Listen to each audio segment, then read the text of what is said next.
ఎఫెసీయులకు రాసిన పత్రిక 3వ అధ్యాయము 14 వాక్యం నుండి 19 వాక్యం దాకా చక్కగా చదవండి. ఎవరైనా. ఈ హేతువు చేత పరలోకమందును భూమి మీదను ఉన్న ప్రతి కుటుంబము ఏ తండ్రిని బట్టి కుటుంబమని పిలువబడుచున్నదో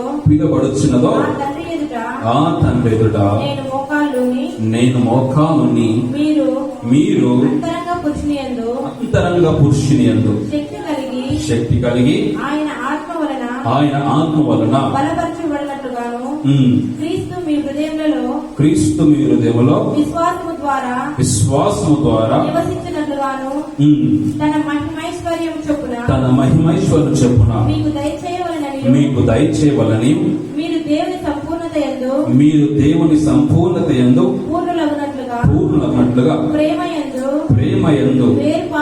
వేరుపారి స్థిరపడి సమస్త పరిశుద్ధులతో కూడా దాని వెడల్పు పొడుగు లోతు ఎత్తు ఎంతో గ్రహించుకున్నటను జ్ఞానమునకు మించిన క్రీస్తు ప్రేమను తెలుసుకున్నటకును తగిన శక్తి గలవారు కావాలని ప్రార్థించుచున్నాను.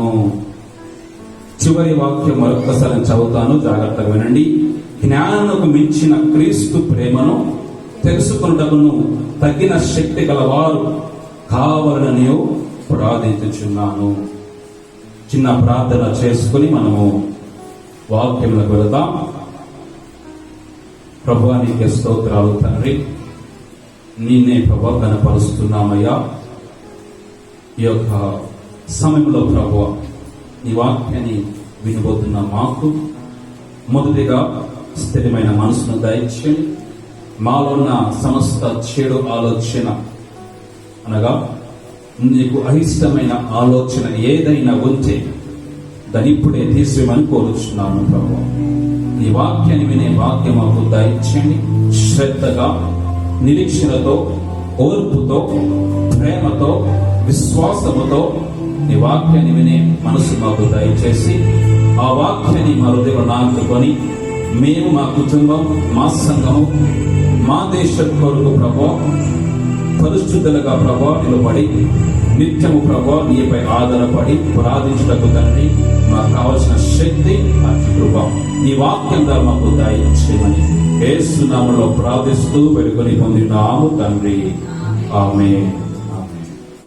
అపోస్తలుడైన పౌలు గారు మరి ఆయన అనేకమైన పుస్తకాలు రాశారు.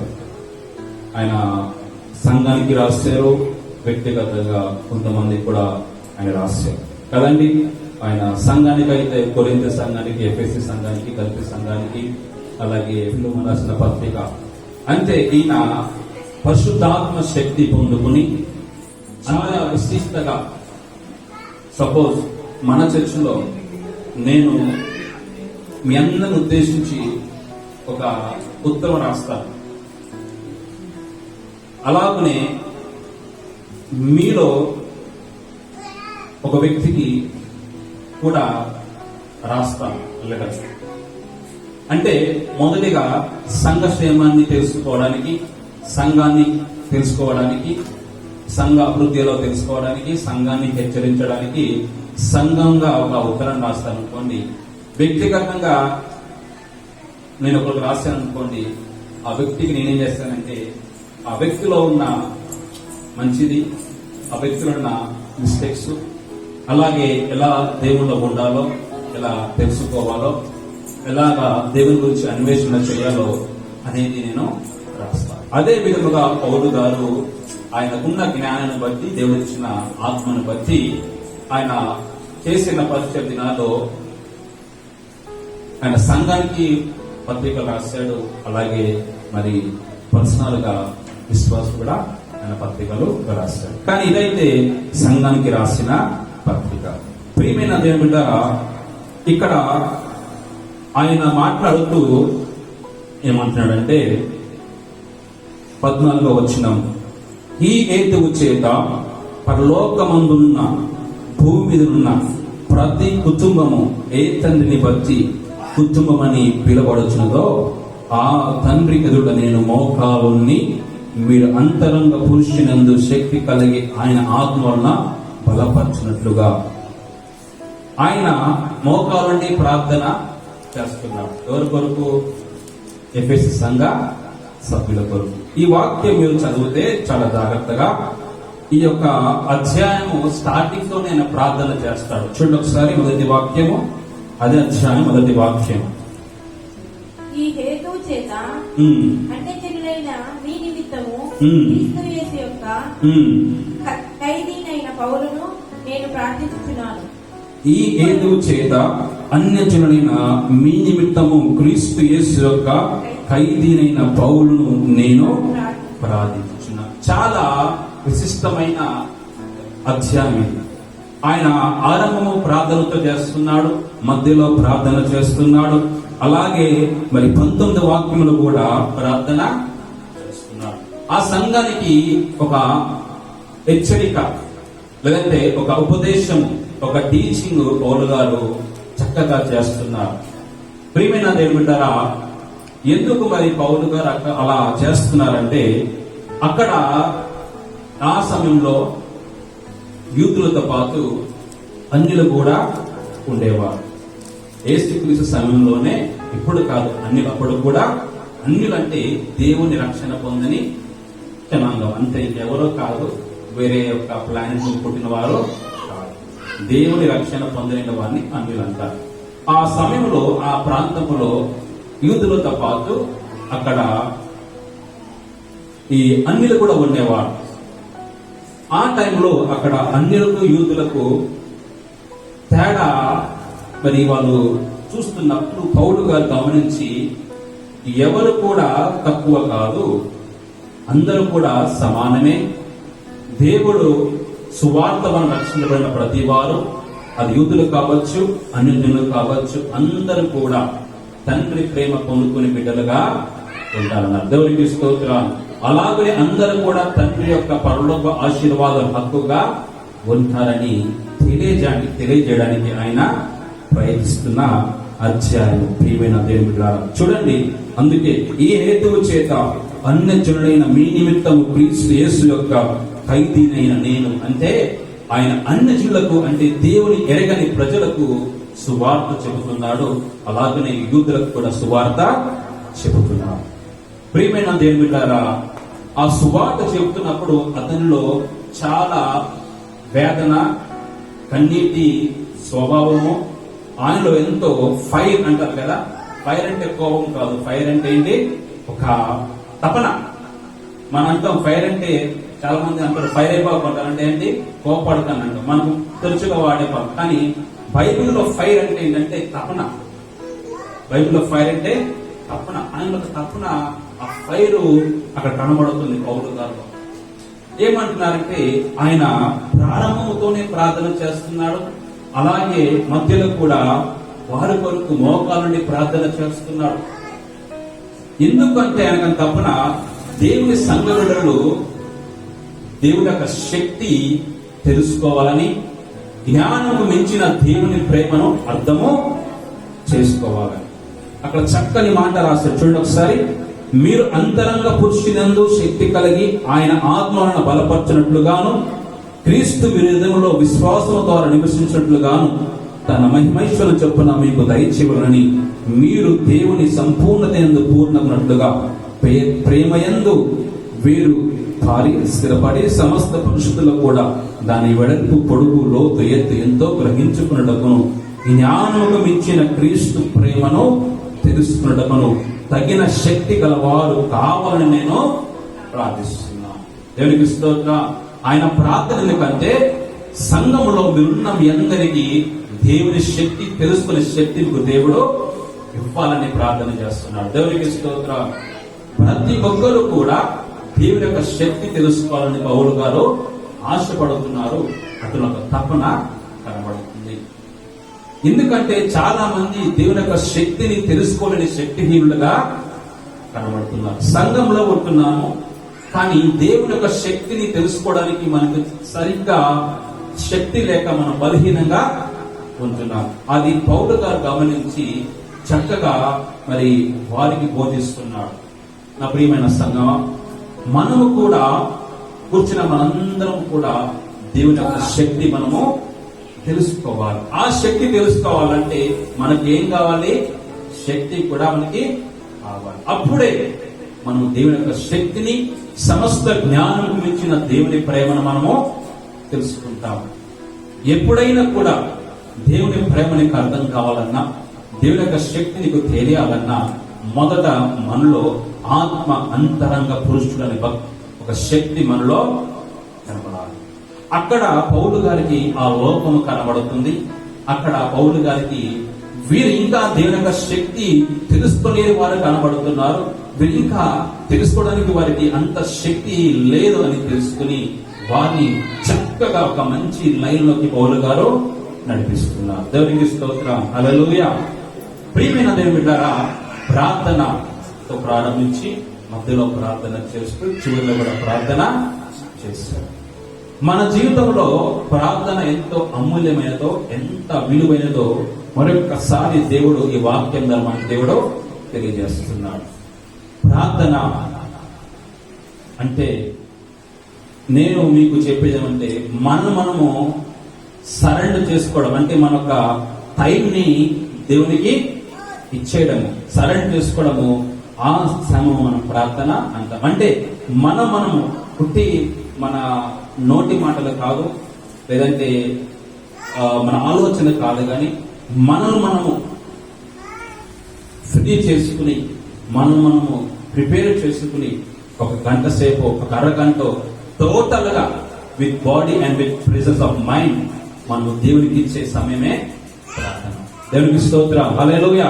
కాబట్టి ఆ ప్రార్థనకున్న విలువ పౌలు గారు తెలియజేస్తూ వారికి చక్కని బోధ అందిస్తున్నారు. మనమందరం ఎవరు చెప్పండి? తండ్రి యొక్క కుటుంబం, తండ్రి యొక్క కుటుంబం. మళ్ళీ పౌలు గారు అనేకమైన సార్లు మోకాలుండి ప్రార్థన చేయలేదు. అక్కడ పర్టికులర్ గా మోకాలుండి ప్రార్థన చేశారని చెప్పారు.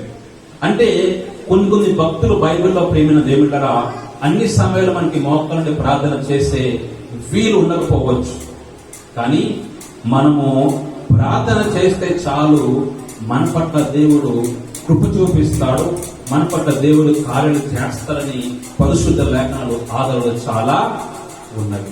భక్తులు చాలా మంది ప్రార్థన చేశారు, మీకు చూపిస్తాను. కానీ ఇక్కడ పౌలు గారు మరి మోకాలుండి ప్రార్థన చేస్తున్నారు. చూడండి ఒకసారి, ఆది కాండము 18వ అధ్యాయము 22వ వాక్యం.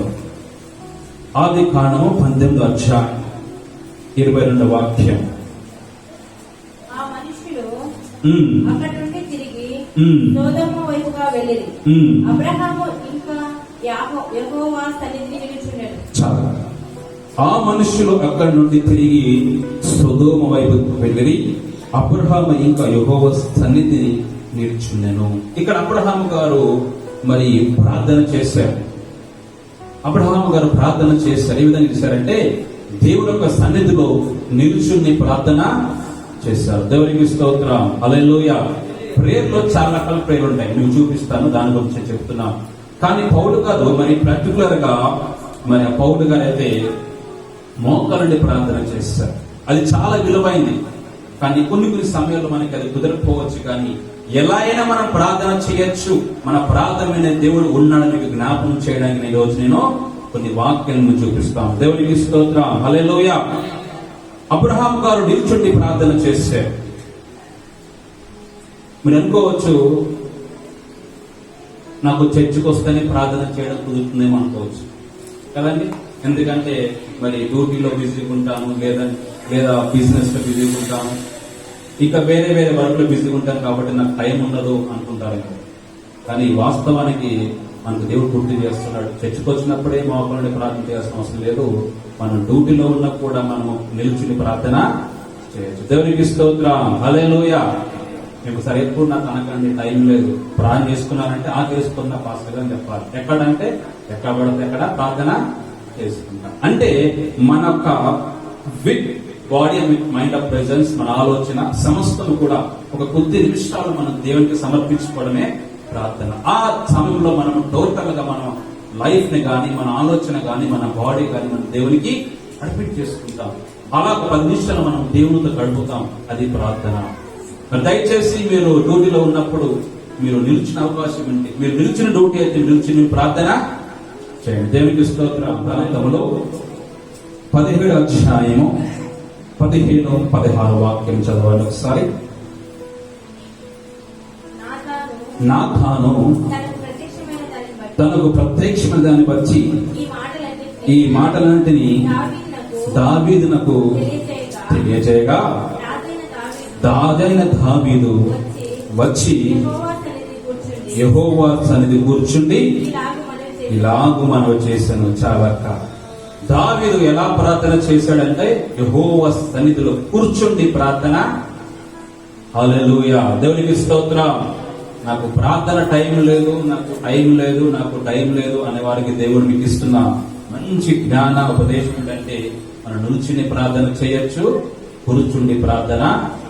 ఎవరికైనా కూర్చుని చేసే జాబ్ ఉందనుకోండి. సపోజ్ నేను 9 hours లో 8 hours కూర్చోవాలి, చైర్ కూర్చొని నేను వాళ్ళకు చేయాలి. అలాగే నాలాంటి వారు ఎవరైనా ఒకటి ఉంటే కూర్చుని జాబ్ చేసే వాళ్ళకి కూడా ప్రార్థన చేయొచ్చు అని దేవుడు జ్ఞాపకం చేస్తున్నాడు. దేవునికి స్తోత్రం. హల్లెలూయా. ప్రార్థన అంటే నువ్వు ఎక్కడ ఏ స్థితిలో ఉన్నా, నీ స్థితి ఏమైనా, నువ్వు ఏ స్థలంలో ఉన్నా, నువ్వు ఇష్టపూర్వకముగా నీ యొక్క టైంని, నీ యొక్క మైండ్ ని, నీ యొక్క బాడీని దేవుని సమర్పించుకోవడము అది చాలా విలువైనది, చాలా ప్రాముఖ్యమైనది. అక్కడ అబ్రహాము గారికి టైం లేదు, అలా నిల్చుంటే దేవునికి మొరపెట్టి ప్రార్థన చేశారు. ఇక్కడ దావీదు గారు ఆయన నాతాను వచ్చినప్పుడు చైర్ మీద కూర్చుని ఉండొచ్చు. సపోజ్ చెప్పిన వెంటనే ఇక చైర్ మీద ఉండే దేవునికి ప్రార్థన చేశాడు. దేవునికి స్తోత్రం. కూర్చుండి ప్రార్థన చేస్తాడు. ప్రార్థన అనేది చాలా విలువైనది. దాన్ని మీరు ఎలాగైనా చేయొచ్చు మీ యొక్క ఉన్న పరిస్థితిని బట్టి. అంటే ఫ్రీ ఉన్నప్పుడు మోకాళ్ళ ప్రార్థన చేయండి, కానీ డ్యూటీలో ఉన్నప్పుడు నిల్చుని ప్రార్థన చేయొచ్చు. కూర్చుని డ్యూటీ అయితే కూర్చుని ప్రార్థన చేయొచ్చు. దేవునికి స్తోత్రం. హల్లెలూయా. కాబట్టి మీ యొక్క సమయాన్ని మీరు వృధా చేయకుండా సమయాన్ని స్వాధీనం చేసుకుంటూ మీకు వచ్చిన ఒక చిన్న మాటలతో మీరు ప్రభువుని మీ స్థలాల్లో, మీ సమయంలో మీరు దేవుని కనపరచండి. దేవునికి స్తోత్రం. హల్లెలూయా. మత్తయి సువార్త 26వ అధ్యాయము పరిశుద్ధ గ్రంథం నుండి మత్తయి సువార్త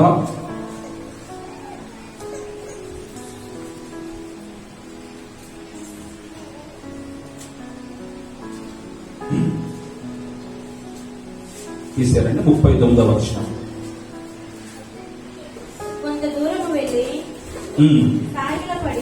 సాగిలపడి నా తండ్రి, సాధ్యమైతే ఈ గిన్నె నా ఎదుట నుండి తొలగిపోలేము, అయినను నా ఇష్ట ప్రకారం కాదు, నీ చిత్త ప్రకారమే కాటమని ప్రార్థించును. మరొకసారి నేను చదువుతాను, జాగ్రత్తగా వినండి. మత్తయి సువార్త 26వ అధ్యాయము 39వ వాక్యం. కొంతము దూరం వెళ్ళి సాగిలపడి నా తండ్రి, సాధ్యమైన చేశారంటే అబ్రహాము నిల్చుని ప్రార్థన చేస్తే, దావీదు కూర్చుని ప్రార్థన చేస్తే, ఇక్కడ సాక్షాత్తు తండ్రి అయిన కుమారుడుగా ఉన్న యేసుక్రీస్తు వారు సాగిలపడి ప్రార్థన చేస్తున్నారు. దేవునికి స్తోత్రం. హల్లెలూయా. సాగిలపడి తండ్రికి ప్రార్థన చేస్తున్నాడు. సాగిలపడి తండ్రికి ప్రార్థన చేస్తున్నారు. సాగిలపడి అంటే మనము మనల్ని సంపూర్ణంగా సమర్పించుకోవడం అంటే మనము సాగిలపడుగా కనబడుతుంది. దీనత్వముతో మనము సమర్పించుకోవడం. యేసుక్రీస్తు వారు గెత్సెమనే తోటలో తండ్రికి ప్రార్థన చేశారు. ఆయన చేసిన ప్రార్థన సాగిలపడి ప్రార్థన అంటే మోకాలుండి సాగిలపడి తండ్రికి ప్రార్థన చేశారు. ఈ ప్రార్థన నీ ఇంట్లోనే చేసుకోవచ్చు, తెలియని సరిగ్గా మనము చేసుకోవచ్చు. నీ ఇంట్లో నీకు సమయం ఉన్నప్పుడల్లా సాగిలపడి మోకాలుండి ప్రార్థన మనము చేయాలి. సంఘములో సాగిలపడి మోకాలుండి మనం ప్రార్థన చేయాలి. నీ డ్యూటీలో, నీ యొక్క పనులు, నీ బిజినెస్ లో నుంచుని ప్రార్థన చేయొచ్చు. నీ యొక్క ఉద్యోగంలో కూర్చుండి ప్రార్థన తప్పే కాదు. నువ్వు దేవుణ్ణి జ్ఞాపకం చేసుకుంటే అది ఎంతో మనకు ఆశీర్వాదం. దేవునికి స్తోత్రం. నీకొచ్చే శాలరీలో, నీకొచ్చే ఇన్కమ్ లో నువ్వు అలా ప్రార్థన, నీ స్థలాన్ని ప్రార్థన స్థలంగా మార్చుకుంటే నీకొచ్చే చిన్న దీంతమే పెద్ద ఆశీర్వాదంగా దేవుడు మారుస్తాడు. అలా చేసిన వారు గొప్ప మేలు పొందుతుంటారు. నీ ఉద్యోగంలో ఒక 2 నిమిషాలు నుంచుని ప్రార్థన చేయి. నీకొచ్చే తక్కువ జీతం కావచ్చు, ఆ తక్కువ జీతాన్ని దేవుడు గొప్పగా ఆశీర్వదిస్తాడు. దేవునికి స్తోత్రం. హల్లెలూయా. కాబట్టి ప్రార్థన మీరు దాని విలువ తెలుసుకోండి. ఇంకొకటి, ప్రార్థన మనము చేయడానికి భయపడకూడదు, మనము సిగ్గు పడకూడదు, వనకూడదు. మనకు ధైర్యంగా ప్రార్థన చేయాలి. ఈ లోక సంబంధమైన తండ్రి ఒక బిడ్డగా నేను తప్పు చేస్తే అని చేస్తారు. ఎంత తప్పు చేసినా, ఎంత పెద్ద పాపం చేసినా, చేయడానికి తప్పు చేసినా కూడా ఏం చేస్తారు? నన్ను క్షమించి నన్ను తరిగి చేర్చుకుంటాడు. దేవునికి స్తోత్రం. ఈ లోకపు తండ్రికి అంత ప్రేమ ఉంటే మన ఆత్మీయ తండ్రి, పరలోకపు తండ్రికి మరింత ప్రేమ ఉంటుంది. ఒక్కసారి మీరు ఆలోచించండి. కాబట్టి మనం దేవుని దగ్గరకు వచ్చేటప్పుడు భయపడుతూ రాకూడదు, కానీ ధైర్యముతో నా తండ్రి దగ్గరకు వెళ్తే, నా తండ్రికి ప్రార్థన చేస్తే నాకు దేవుడు నా ప్రార్థన వింటాడు అనే ధైర్యం మనకి రావాలి. ఆ ధైర్యంతో మనం ప్రార్థన చేయాలి. మన ఒక డిమాండ్ తో ప్రార్థన చేయాలి. చెప్పాను కదా, ఒక ఈ శారీరకమైన తండ్రి, ఈ లోకపు తండ్రి బిడ్డ పట్ల ఎంత ప్రేమ కనిపిస్తే మన ఆత్మీయ తండ్రి, పరలోకపు తండ్రి దేవుడు, మనము ఆయనకు ధైర్యంగా రావాలి. మనము ప్రార్థన చేయాలి. ఫ్రీగా ఉండాలి, దేవుడితో ధైర్యం కలిగి ఉండాలి. ఎటువంటి సిగ్గు ఉండకూడదు, ఎటువంటి భయం ఉండకూడదు. మనం ధైర్యంతో ప్రభు సన్నిధికి వచ్చి మనము దేవునికి ప్రార్థన చేయాలి. యేసుక్రీస్తు వారు కూడా మరి శిష్యులకు ప్రార్థన నేర్పించారు కదండి. అదే పరలోకపు ప్రార్థన. ఆ ప్రార్థన మనం చూద్దాం. మత్తయి సువార్త 6వ అధ్యాయం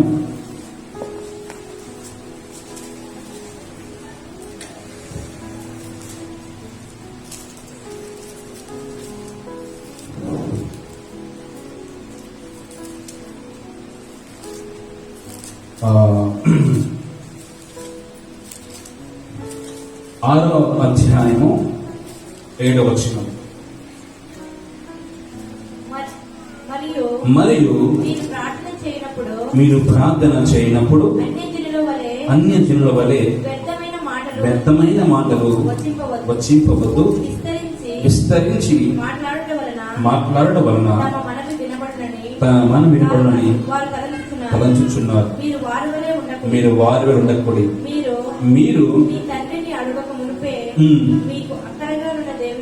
ఆయనకు తెలియదు. దేవునికి స్తోత్రం.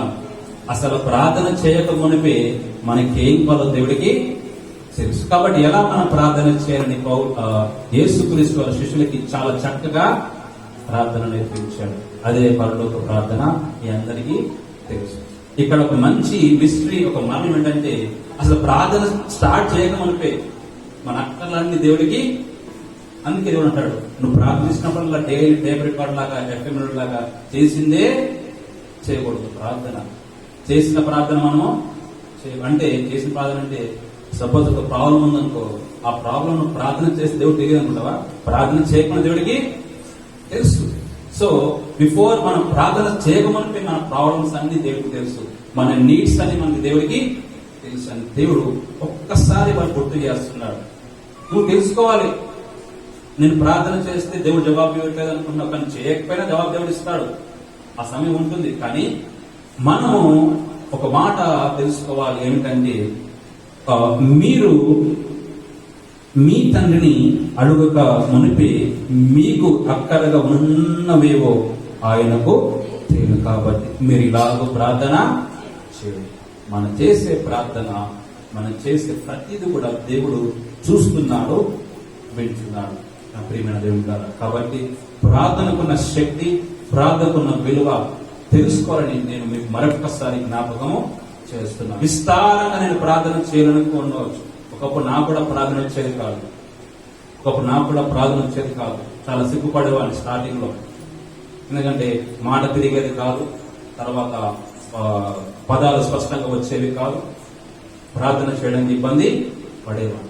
కానీ అలా నేను నేర్చుకుని నేను చేసేటప్పుడు ఆటోమేటిక్ గా నాకు దేవుడు ఇచ్చేసాడు. మనం విస్తారంగా ఏదో ఇతరులు చేస్తున్నారు కదా పడిపోయి ఓ ప్రార్థన చేస్తే మనం అటువంటిది అవసరం లేదు. మనము ఇతరులే కాక అన్యులు చేస్తారంట విస్తారంగా మాటలు పలుకుతారు. కానీ మనం అలా కాకుండా మన అక్కర్లన్నీ దేవుడికి తెలుసు. కాబట్టి మనం ఏ రకంగా ప్రార్థన చేస్తే దేవుడు సంతోషపడతాడో ఆ రకంగా మనం ప్రార్థన చేయాలి. అందుకే పౌలు గారు అంటున్నారు, మీకు దేవుని యొక్క ప్రేమ, ఆయన యొక్క శక్తి తెలుసుకునే శక్తి మీకు కావాలని నేను ప్రార్థన చేస్తున్నాను. పౌలు గారు వీళ్ళు అక్కడ ప్రార్థన చేయొచ్చు, ప్రభువా నేను ప్రార్థన చేస్తున్నాను, ముట్టగానే ఇక్కడ ఏమవ్వాలి, స్వస్థత రావాలని ప్రార్థన చేయొచ్చు. నాకు కానుకలు ఇచ్చారు, ఇచ్చినవన్నీ తిరిగి వాళ్ళకి 1000 రెట్లు కావాలి, దీవించి ప్రభు అని ప్రార్థన అన్ని తెలుసు దేవుడికి. కానీ పౌలు గారు కూడా తెలుసు మిస్టరీ. ఆ ప్రార్థన చేయకముందు నాకు దేవుడికి. కాబట్టి ఏం ప్రార్థన చేయాలనుకున్నాడు, వారు దేవుని యొక్క శక్తి తెలుసుకోవాలని ప్రార్థన చేశారు. దేవునికి దేవుని యొక్క శక్తి మనము తెలుసుకోవాలి, ఆయన ప్రేమ మనము తెలుసుకోవాలి. సమస్త జ్ఞానం మించిన దేవుని యొక్క ప్రేమ మనము తెలుసుకోవాలి. అది తెలుసుకోవాలంటే మనలో ఒక ఆత్మ అంతరంగ పురుషుని యొక్క శక్తి మనం కలిగి ఉండాలి. దేవునికి స్తోత్రం, హల్లెలూయా. ఆ శక్తి మనలో లేకపోతే మనం దేవుని యొక్క గొప్పతనాన్ని తెలుసుకోలేము, అలాగే ప్రార్థన యొక్క గొప్పతనం తెలుసుకోలేము, అలాగే సంఘం యొక్క గొప్పతనం మనము తెలుసుకోలేము, దేవుని యొక్క మందిరానికి గొప్పతనం మనము తెలుసుకోలేము. మరి ఈ చిన్న బిడ్డ మరి నాతో వచ్చాడు, నిన్న చెప్పారు, అది నాకు మార్నింగ్ కల్లా నువ్వు రెడీగా నా ఇంటికి రా, నేను తీసుకెళ్తా అంటే అబ్బాయి కరెక్ట్ గా నాకన్నా 8:30 అంటే 8:30 వచ్చాడు. వచ్చి టిఫిన్ చేసి రాకు, టిఫిన్ చేద్దామంటే టిఫిన్ చేయకుండా వచ్చాడు. నాతో టిఫిన్ చేశాడు చక్కగా. మరి బండి మీద మరి నాతో కూర్చొని ఆ బరువు సామాన్ పట్టుకుని వచ్చాడు. దేవునికి స్తోత్రం, హల్లెలూయా. మరి అట్లా తల్లిని కూడా పిల్లల్ని ఏం చేయాలి, ప్రోత్సహించాలి. అనుకోవచ్చు చిన్న బిడ్డోడు కదా ఏం కూర్చుంటాడు బండి మీద దూరం, ఆ బరువు మోయాలని అమ్మ అనుకుంటే అమ్మ పంపించేదే. అంటే దేవుని యొక్క శక్తి తెలుసుకున్న వాళ్ళు దేవుని పట్ల కార్యాలు చేస్తారు. వింటున్నారా? ఆయన శక్తి తెలిసిన వారు ఆయన కొరకు పనులు చేస్తారు. తెలియదు కాబట్టి మనము ఇంకా చేయలేకపోతున్నామని మనకి దేవుడు గుర్తు చేస్తున్నాడు. దేవునికి స్తోత్రం, హల్లెలూయా. వాస్తవాన్ని నాకు కూడా చేతులు కాలు పట్టేసి, ఒకటి ముందు పెట్టుకున్నా ఒకటి వెనకాల పెట్టుకున్నా. మనోడు నేను కొంచెం ఇద్దరు బావే కదా, మనోడు కూడా కొంచెం ముందుకుంటాడు, నేను ముందుకున్నా. ఆ మధ్యలో బాతులు పోయి ఇలా ముందుకు వచ్చేసా, కాలు చేసి పట్టుకున్నాయి. కానీ ఎటువంటి ప్రాబ్లం అయితే లేదు, ఎందుకంటే దూరం కావాలి. కాబట్టి ఎందుకు అంటే మనకు దేవుని యొక్క శక్తి మనం తెలుసుకోవాలంటే మనలో అంతరంగ పురుషుడు కొంచెం బలంగా ఉండాలి, కొంచెం శక్తి కలిగి ఉండాలి. అప్పుడే మనము దేవుని పట్ల మనం కార్యం చేయడానికి మనం సిద్ధంగా ఉంటాం. మన చిత్తం మీ అందరికీ తెలుసు. దేవుని మన పట్ల ఉన్న ఉద్దేశాలు మన అందరికీ తెలుసు. అంటే దేవునికి మన పట్ల ఉద్దేశాలు మనకి తెలుసు. కానీ దేవుని ఉద్దేశాలు మనం నెరవేర్చాలన్నా, దేవుని ఆలోచన నెరవేర్చాలన్నా మనలో ఉన్న అంతరంగ పురుషుడు చాలా బలంగా ఉండాలి, చాలా ఆత్మశక్తి కలిగిన వాడుగా ఉండాలి. అందుకే మరి పౌలు గారు చాలా పత్రికలు చెప్పుకుంటూ వచ్చారు. బాహ్య పురుషుడు బలహీనపడ అంతరంగ పురుషుడు బలముగా ఉంటే మనము అనేకమైన కార్యము మనలో ఇద్దరు ఉంటారు. ఇదేమో బాహ్య పురుషుడు, లోపల ఉన్నది అంతరంగ పురుషుడు. ఇది బలహీన కావచ్చు, ఇది బాడీ ముసలాలు కావచ్చు, రేపొద్దున నేను 50 దాటి ఉండొచ్చు. కానీ ఈ బాహ్య పురుషుడు బలహీన పడవచ్చు, కానీ నాలో ఉన్న అంతరంగ పురుషుడు రోజు రోజుకి బలం పొందుకుంటాడు. దేవునికి స్తోత్రం, హల్లెలూయా. ఆ బలం పొందుకోవాలంటే మొదటిగా మనం దేవుని యొక్క శక్తిని తెలుసుకున్న వారిగా మనము ఉండాలి. ఆయన యొక్క శక్తిని మనం తెలుసుకునే వారిగా ఉండాలంటే ఆ శక్తి తెలుసుకునే వారిగా లేరు. కాబట్టి ఎఫెసీ సంఘానికి పౌలు గారు ఆ శక్తి దయచే ప్రభువా అని ప్రార్థన. నేను దేవుడు మరి ఈ వాక్యం మీకు కూడా చెప్పాలని దేవుడు నాకు తెలియపరిచే కాబట్టి చెప్తున్నాను. నా ప్రియమైన సహోదరి సహోదరులారా, మనము దేవుని యొక్క శక్తి తెలుసుకోవడానికి మనము అటువంటి జ్ఞానం మనకు రావాలి. మనమందరము తండ్రి బిడ్డలుగా ఉన్నాం. మన ఆత్మీయ తండ్రి ఎవరండి? దేవుడు కదండి. మన ఆత్మీయ తండ్రి ఎవరు? దేవుడు. అలాగే లోకంలో అందరికీ ఆత్మీయ తండ్రి దేవుడేనా? కాదు. మనకు మాత్రమే ఆత్మీయ తండ్రి మన దేవుడు, అందరికీ దేవుడు, అది వేరు. కానీ ఆత్మీయ తండ్రి అనే పదము వేరు. ఎవరైతే సంఘంలో ఉంటారో, దేవుని నమ్ముకుంటారో, రక్షణ పొందుతారో వారికి మాత్రమే ఆత్మీయ తండ్రిగా మనకు దేవుడు ఉంచాడు.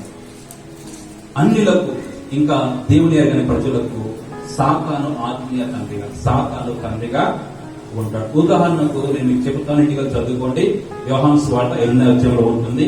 అక్కడ మాట్లాడుతూ మా తండ్రి అబ్రహాం అంటారు యూదులు. మా తండ్రి అబ్రహాం, మేమందరం అబ్రహాం వారసులు అన్నప్పుడు అక్కడ వాక్యం ద్వారా వాళ్ళకి తెలియపరుస్తారు, మీరు నన్ను నమ్మకపోతే మీ తండ్రి ఆత్మీయ తండ్రి దేవుడు కాదు.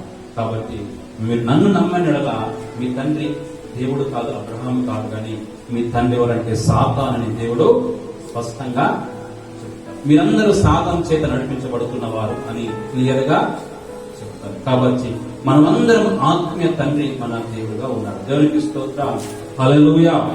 కాబట్టి ప్రియమైన దేవుడి ద్వారా మన ఆత్మీయ తండ్రి దేవుడు మన తోడుగా ఉన్నాడు. మన పట్ల అద్భుతాలు చేయడానికి దేవుడు సిద్ధంగా ఉన్నాడు. ఈ సంవత్సరము 9 నెలలు గడిచిపోయి కదండి, 9 రోజులు గడిచిపోయి. అప్పుడే అందరూ ఎదురు చూస్తారు కదా, ఆల్మోస్ట్ ఎదురు చూస్తారు. చాలా ఎక్సైటింగ్ గా ఉన్నారు, చాలా యాంగ్జైటీగా ఉన్నారు. అన్ని ఎక్సైటింగ్ అయిపోయింది, యాంగ్జైటీ అయిపోయింది. 9 రోజులు కూడా అప్పుడే అయిపోయింది కదా. చాలా ఫాస్ట్ గా డేస్ అనేది మూవ్ అయిపోతూ ఉన్నాయి. చాలా ఫాస్ట్ గా మారి చెప్పాలంటే 1 రోజుల తర్వాత మనకి గుడ్ ఫ్రైడే సీజన్ మనకి ఇస్తారు. ఫిబ్రవరి 17th 16 నుంచి మనకి లైట్ సీజన్ ఇస్తారు. అది మళ్ళీ 40 days తర్వాత మనకి ఈస్టర్, గుడ్ ఫ్రైడే ఈస్టర్. ఇలా టైం అనేది మనకు తెలియకుండా చాలా ఫాస్ట్ గా మూవ్ అయిపోతుంది. కాబట్టి మనం చాలా జాగ్రత్తగా ఉండాలి, చాలా కేర్ఫుల్ గా ఉండాలి. మీకు ఇచ్చిన అరగంట సమయం, మీకున్న గంట సమయము చాలా జాగ్రత్తగా దేవుని వాక్యాన్ని విన్నాం. కాబట్టి ఒక మాట గుర్తుపెట్టుకోవాలి, మీరు నిల్చుని ప్రార్థన చేయొచ్చు, కూర్చుని ప్రార్థన చేయొచ్చు, సాగిలపడి ప్రార్థన చేయొచ్చు, మోకరించి ప్రార్థన చేయొచ్చు. దేవునికి స్తోత్రం. కాబట్టి మీరు ఎక్కడ ఉన్న ప్రార్థన చేసే వారిగా మీరు ఉండండి. అలా ఉన్నప్పుడు మీకు దేవుని శక్తిగా మీకు తెలియజేస్తుంది. ప్రియమైన దేవులారా, చూడండి మరొక మాట, అదే నేను చదువుతాను. ఎఫెసీయుల పత్రిక 3వ అధ్యాయము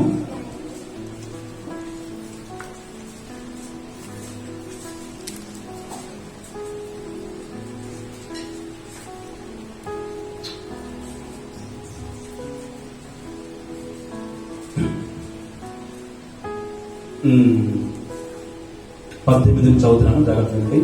3:18 అధ్యాయం, 3వ అధ్యాయం 18 వచనము. విశ్వాసము ద్వారా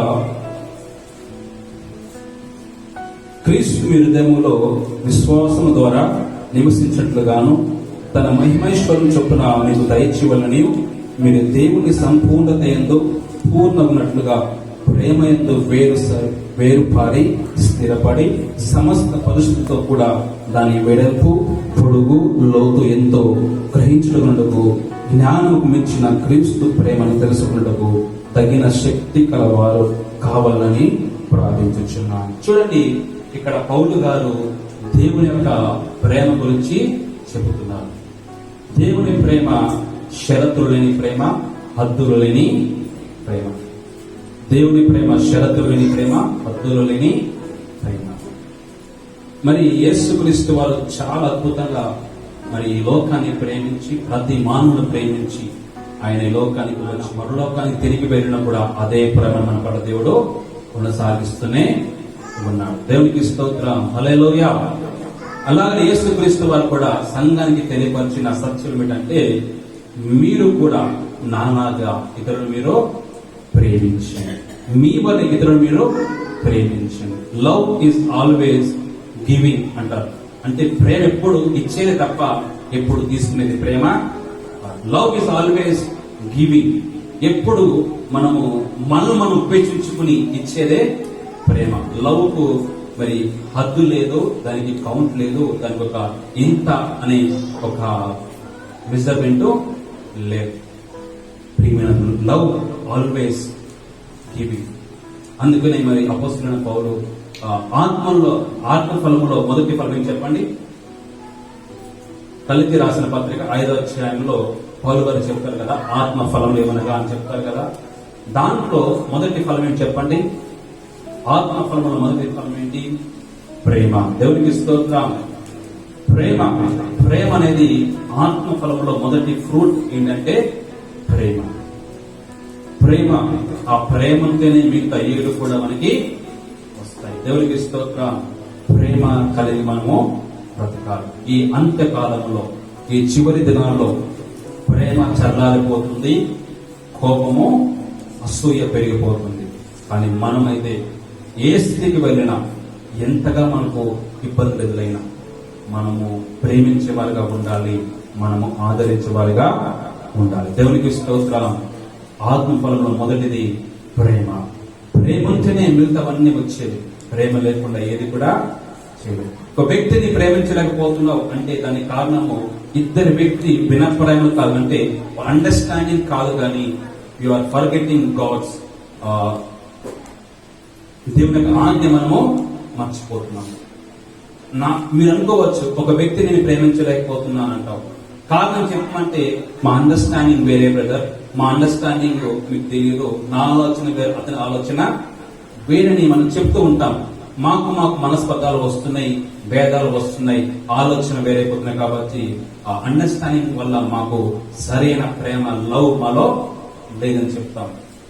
అది 100% తప్పు. మనలో ఏమీ లేదు, దేవుని ఆజ్ఞను మనము పాటించడం లేదంటే అది కరెక్ట్ ఆన్సర్. ఎందుకంటే దేవుడు ఏమన్నాడంటే, నన్ను ఎలాగ మీరు ప్రేమిస్తారో అలాగే మీరు కూడా ఇతరులు మీరు ప్రేమించాలి. When we are obeying God's word, ఎప్పుడైతే దేవుని మాటగా మన ఆజ్ఞకు లోబడతామో, లోబడిన వారే ఇతరులను మనము ప్రేమిస్తాం. దేవునికి స్తోత్రం. జాగ్రత్తగా వినండి. ఒక వ్యక్తి మనం ప్రేమించలేకపోతున్నామంటే కారణము మనలో విభేదాలు కావచ్చు, కోపము కావచ్చు. అది అసాధ్యం, అది అసత్యమైనది.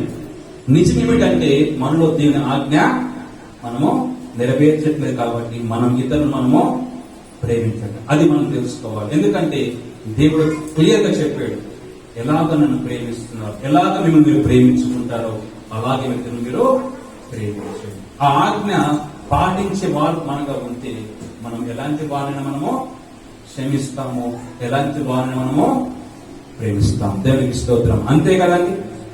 మనము ఆజ్ఞ నెరవేర్చే వారుగా ఉంటే ఎవరైనా మనము ప్రేమిస్తాం. నేను వాడిని ప్రేమిస్తాను, ఈ సిస్టర్ని ప్రేమించను, ఈ బ్రదర్ని ప్రేమిస్తాను, ఆ సిస్టర్ని ప్రేమించనని సంఘంలో మరి మీకు ఉండొచ్చేమో కదా, బికాస్ మీకున్న అభిప్రాయాలు బట్టి. కానీ అందరినీ సమానంగా ప్రేమించాలంటే ఒకటే మాట, యేసయ్య మాట మీరు నెరవేర్చాలి. మీరు ఇద్దరును మీరు ప్రేమించేవారుగా ఉండాలి. దేవునికి స్తోత్రం. హల్లెలూయా. అలాగనే అక్కడ పౌలు గారు చెప్తూ ఎత్తు, పొడుగు, లొత్తు, వెడల్పు అని చెప్పారు. వింటున్నారా? ఒకసారి వాక్యం అది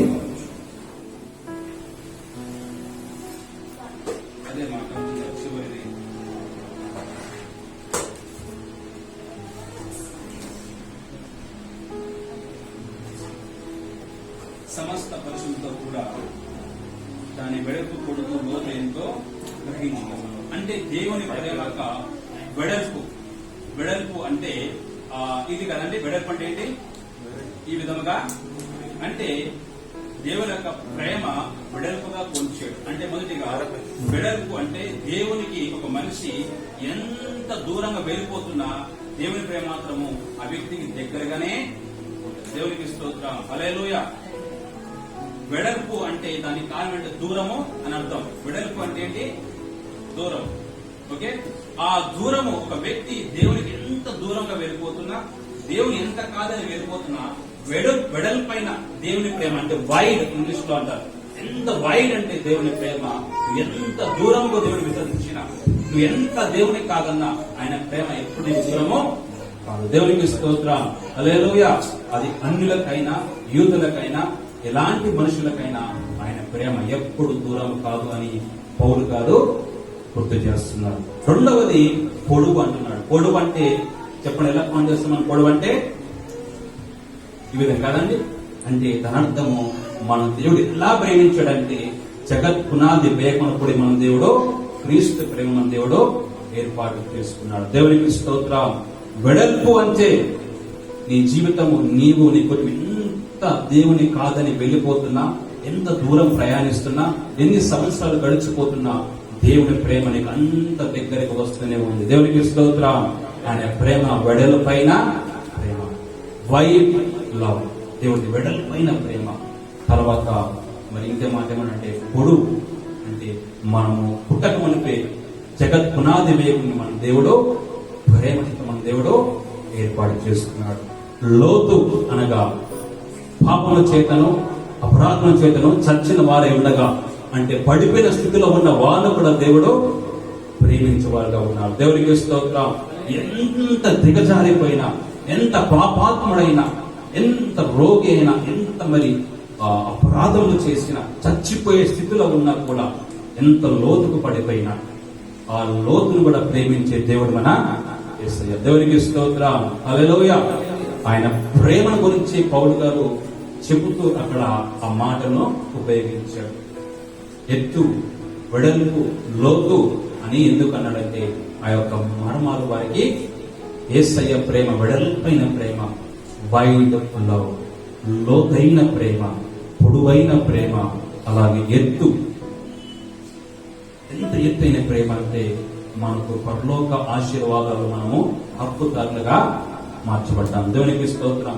అన్నిటికంటే భూమికి ఎత్తైన స్థలం ఏమి చెప్పండి? మనం ఇక్కడే ఉన్నాం, నాకేం తెలుసు అంటారు మీరు కదా. ఇక్కడే ఉండి అక్కడికెక్కడ అడుగుతాం, నాకేం తెలుసు బ్రదర్. కొన్ని ఈ రూమ్ అంటే చెప్తే అంటాం, కానీ ఇక్కడ నుంచి ఆ ఏది పెద్ద ఉందంటే ఏం చెప్తాం అంటాం కదా. ఇక్కడ నుంచి ఎంత అనుకున్నా కూడా పరలోకమే ఎత్తు. దేవునికి స్తోత్రం. ఆ ఎత్తైన స్థలం ఉన్నది ఎవరు? దేవుడు ఉంటాడు. దేవునికి స్తోత్రం. ఎంత ఎత్తుగా మన దేవుడు ప్రేమించాడంటే ఈ లోకంలో ఉండగానే మనకు పరలోకంలో దేవుడు ఆశీర్వదించాడు. దేవునికి స్తోత్రం. హల్లెలూయా. కాబట్టి అలా మన శక్తి తెలుసుకుంటే చివరి మాట చూడండి ఒకసారి, 20 వాక్యం.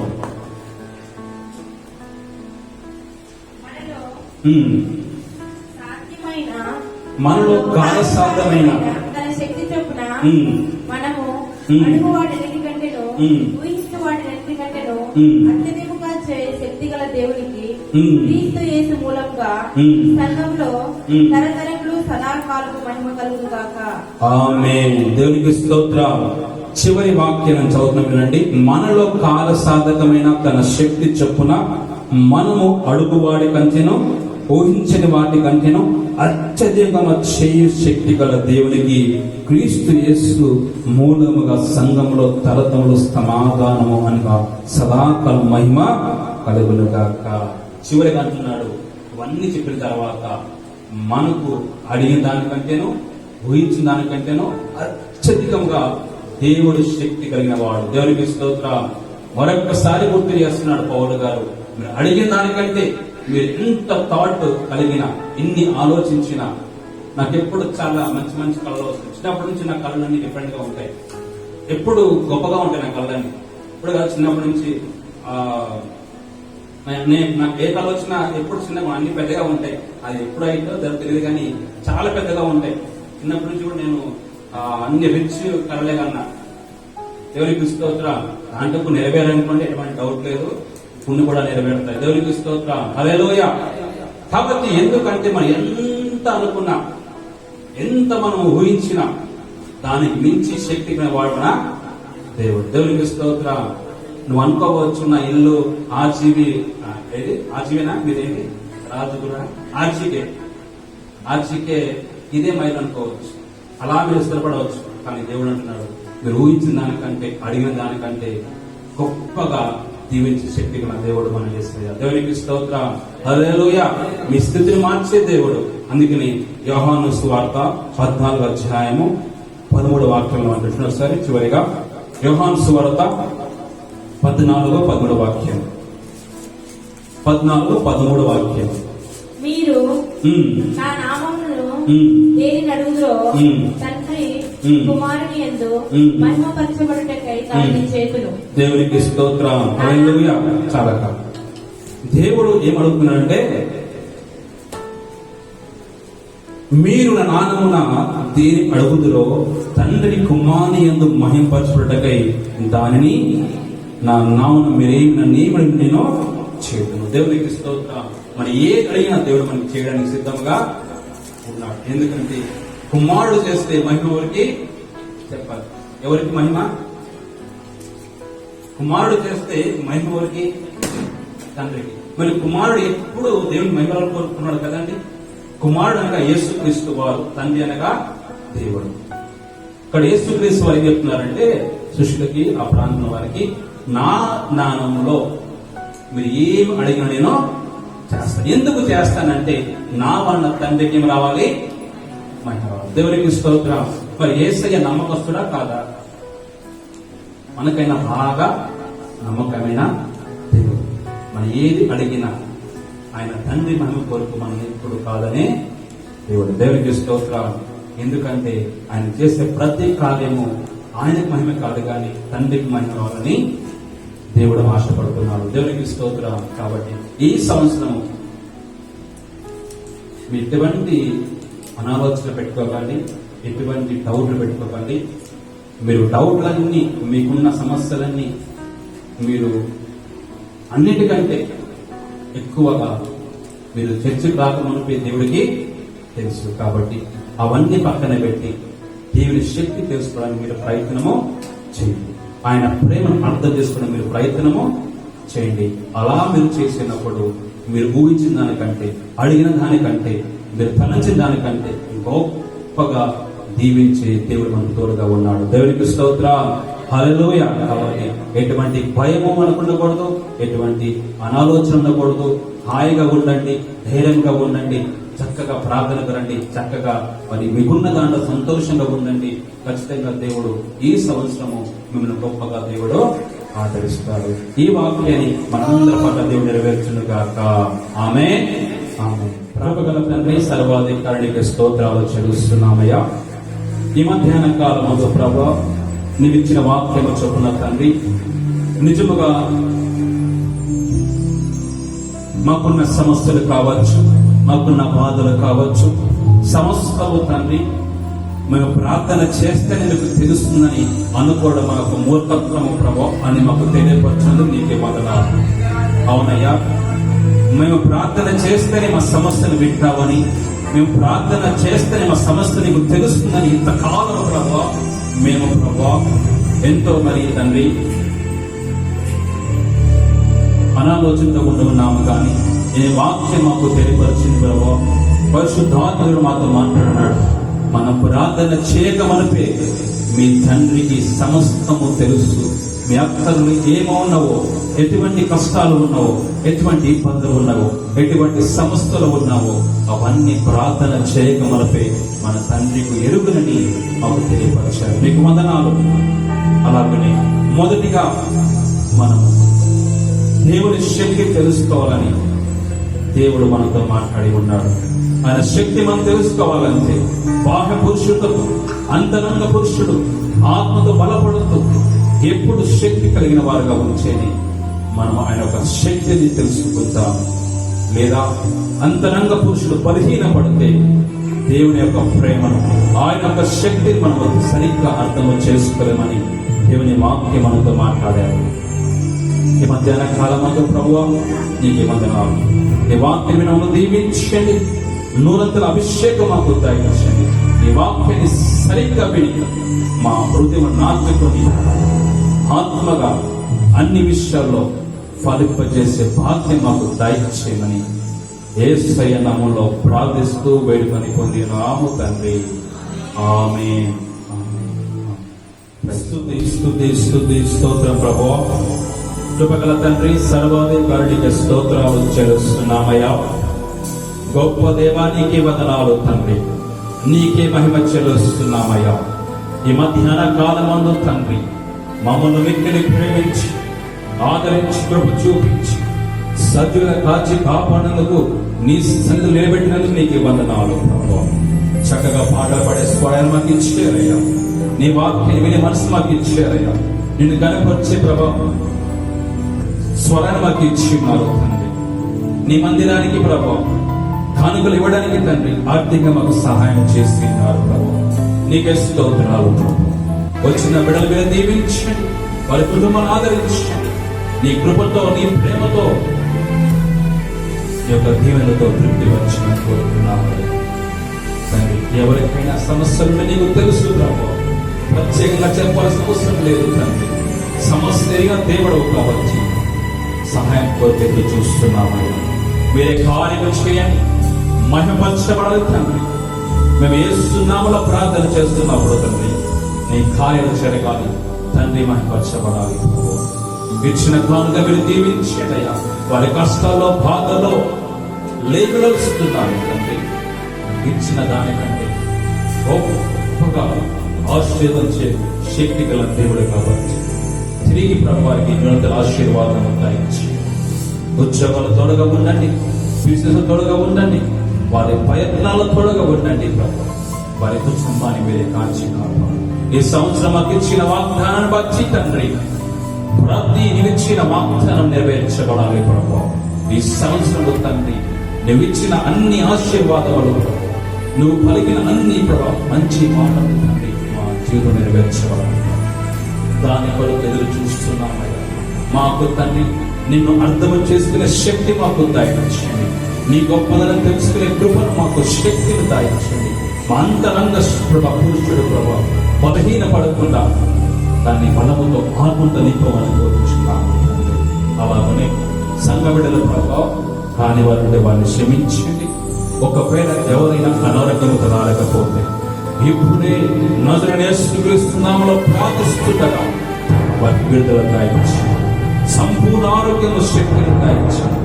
అలాగనే ప్రభావం దూర ప్రాంతంలో ఊరికి వెళ్ళిన వారి వారి క్షేమంగా మరొకసారి మేమంతా నడిపించమని, వారు ఎక్కడున్నా నీ రెక్కల కింద వారి ఆశ్రయం కల్పించి ఎటువంటి అనారోగ్యాలు కానీ లేకుండా వారిని సంతోషం సమాధానం మనం కోరుతున్నామని. అలాగనే శుక్రవారం తండ్రి మరి రమేష్ దినక కుటుంబాలు జరుగుతున్న ఆరాధనకు తండ్రి మరి అందరూ రావడానికి తండ్రి మాకు మార్గవసరాలను చేయండి. అక్కడ నీ కార్యాలు మొదలు పెట్టండి. వారి కుటుంబాన్ని గొప్ప మహిమను నింపమని కోరుచున్నామయ్యా. నీ శక్తిని నీ ప్రేమను అర్థం చేసుకునే కార్యాలు అక్కడ ప్రారంభించమని కోరుతున్నాం. అలాగే శనివారం కూడా ప్రార్థనకు ప్రభావం అందరూ రావడానికి మాకు సహాయం చేయండి.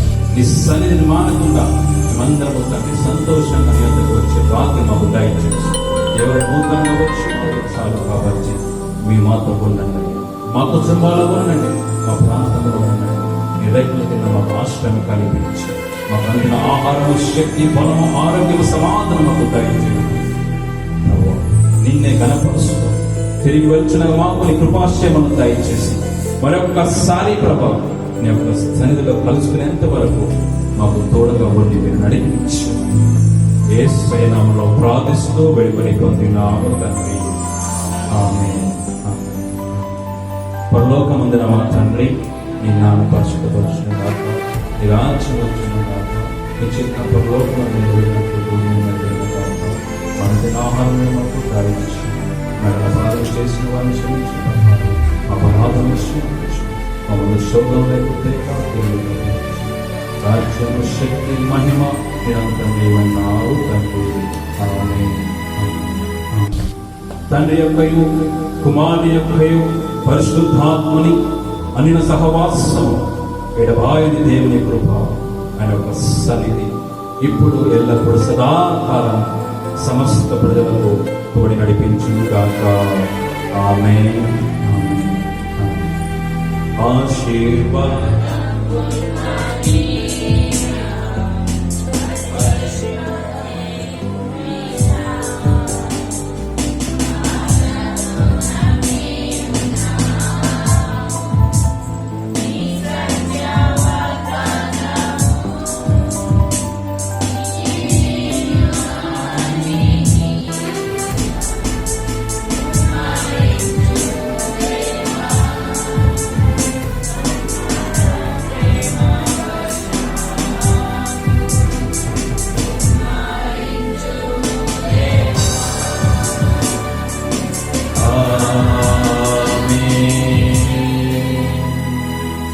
అందరికీ వందనాలు. God bless you all. అందరూ ఒక వందనాలు తెలియజేసుకోండి.